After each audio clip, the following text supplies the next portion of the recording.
Mm-hmm.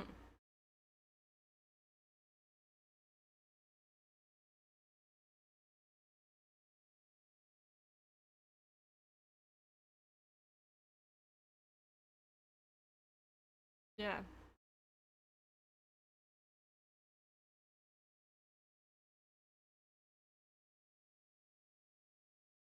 Yeah.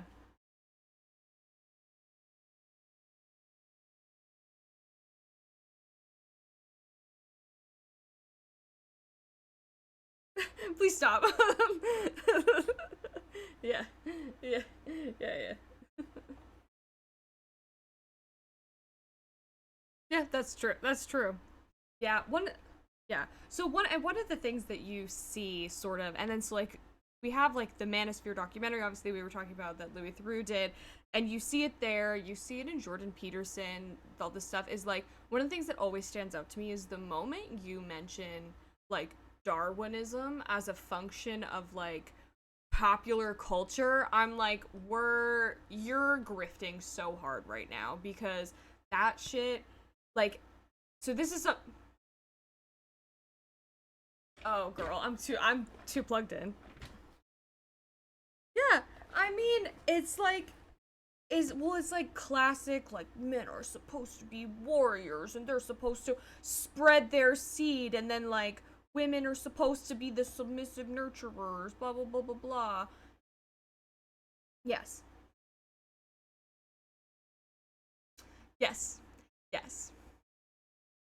Well, yeah, well, sir, I maybe am labeling it as Darwinian, right? Because it goes back to it's like this like sociobiological theory, which one of the things that if you work in neuroscience and sociobiology long enough, hear something referred to as a just so story, which is where if you have a finding and so you can kind of make up or you can kind of pull in like elements of like historical evolution that we don't necessarily fully understand to try to like make a biological reason for why this thing is. So I don't know if you have a good example of that. Yes.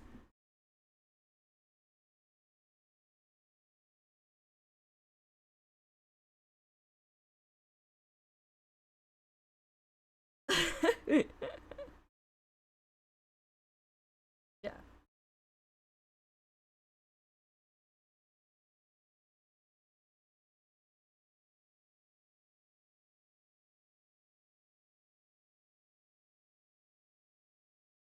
Occam's razor, bro. People say that to me a lot, and I like Google it every time, and then I forget exactly what it means. Can you please explain that idiom?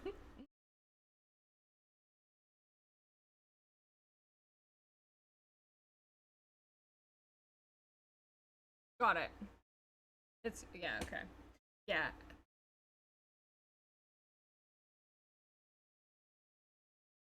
Mm-hmm. Okay. Yeah.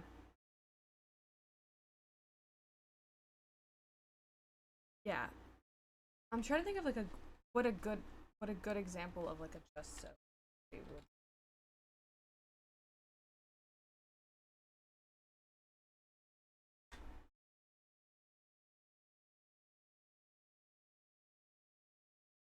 Ooh, ooh.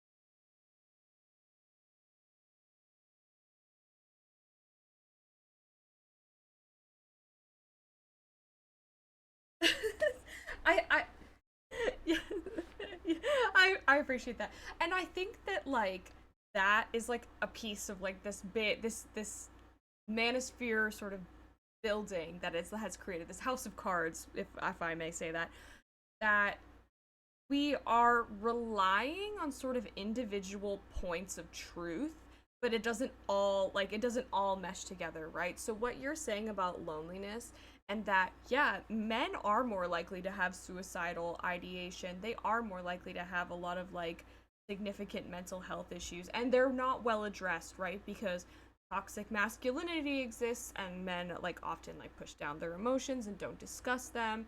Stoicism is valued in society for men, or traditionally it has been. So these are, yeah, men are struggling with their mental health, and they're people can contribute attribute this to a male loneliness epidemic essentially.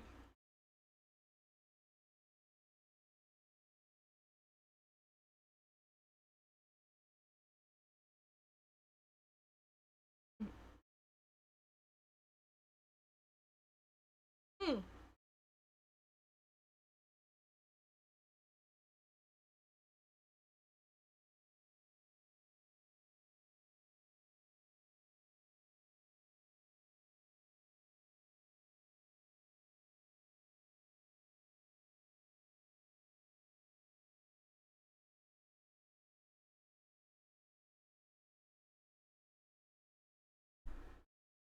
Yeah.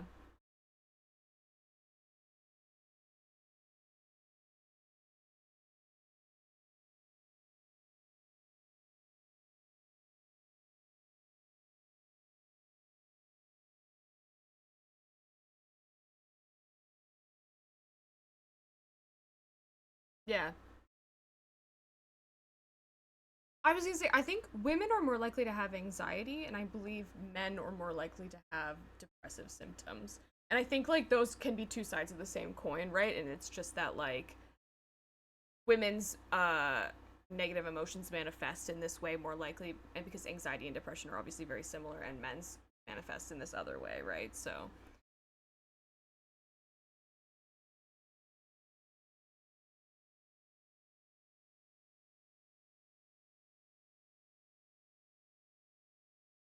mhm,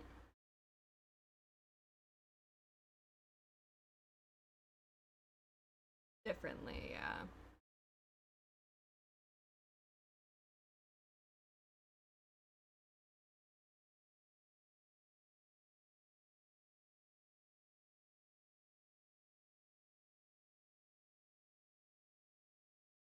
Hmm.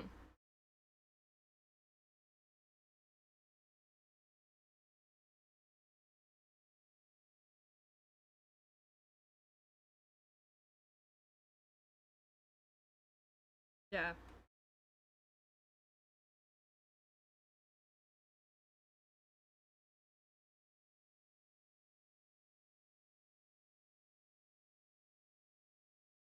Hmm.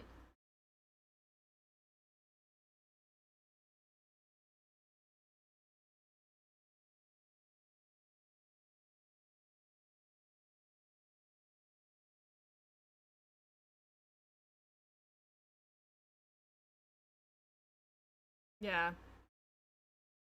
Yeah.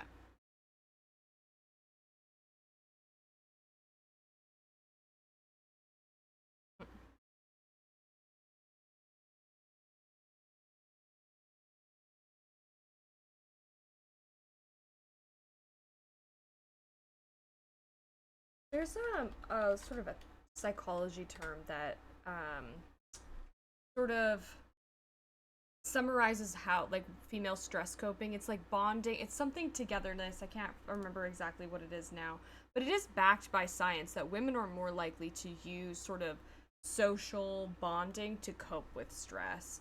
Um, and and I mean thereby sort of maybe reducing the loneliness of, as you said, of women overall. But I do think that the loneliness epidemic, that like the male loneliness epidemic as we refer to it, has a lot to do with like trends going on in the US, right? Where anybody I know that's single right now is like, they're like, it's terrible, this like the like it has to do with like, I think men and women are sort of on these two diverging paths of like conservatism and like progressivism, and like they're just not dating anymore, and so therefore that loneliness of men who would typically, they're emotionally reliant, like they would be emotionally reliant on their partner, they don't have as many partners anymore, and then they're therefore it's being labeled as like a male loneliness epidemic.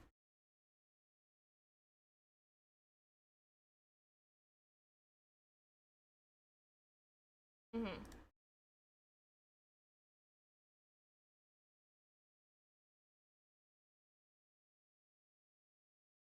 Mhm.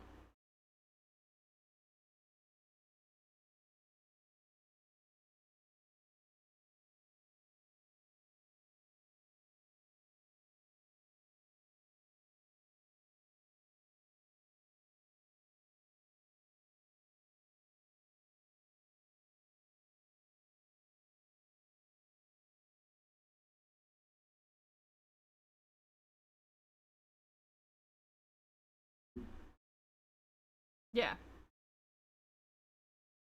Yeah.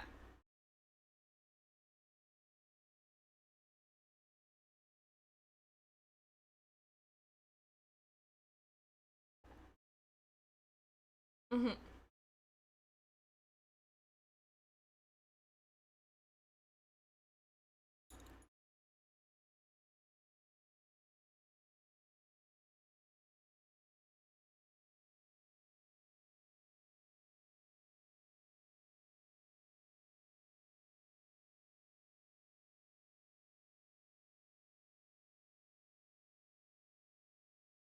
Yeah.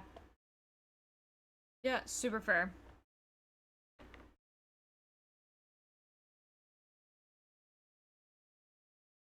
Mhm.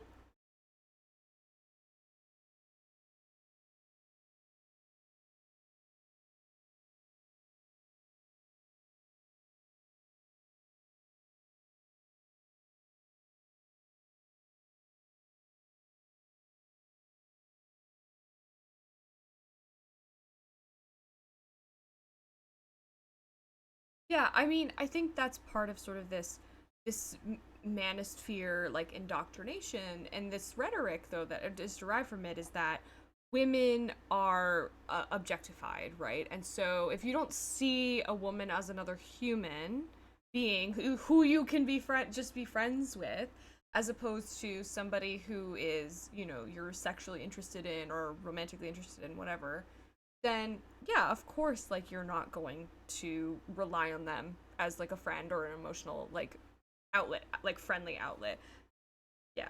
And I also think that it's for a very long time. Obviously, like therapy is still like stigmatized in like male circles, and so like talking about your emotions is still very stigmatized in male circles, but I think women are more likely, obviously, we as we said, to talk about their emotions with their friends. And this is kind of where this like, and I saw this a very long time ago on a post, so I don't know, there's not necessarily a scientific basis for this, but women are more likely to treat a man the way a man would only treat a romantic partner, right? In the fact that they are expressing their emotions and like sharing things about their life in that way. And I think that's where the concept of by if a woman sees a man as a friend, as with her other friends, she will like share emotions and I stuff like that. Where men will only do that with a romantic partner. So maybe that's sometimes where the disconnect of like friend zoning of like, oh, we've gotten to this level of intimacy where I think that it's something else, right?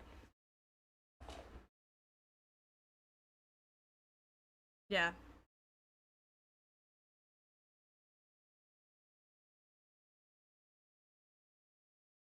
Mm-hmm.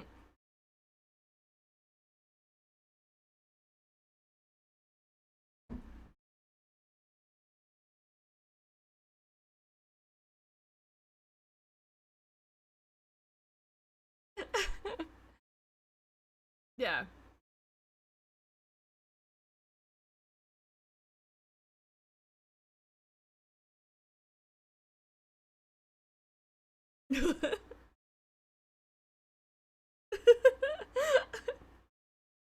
Yeah, yeah.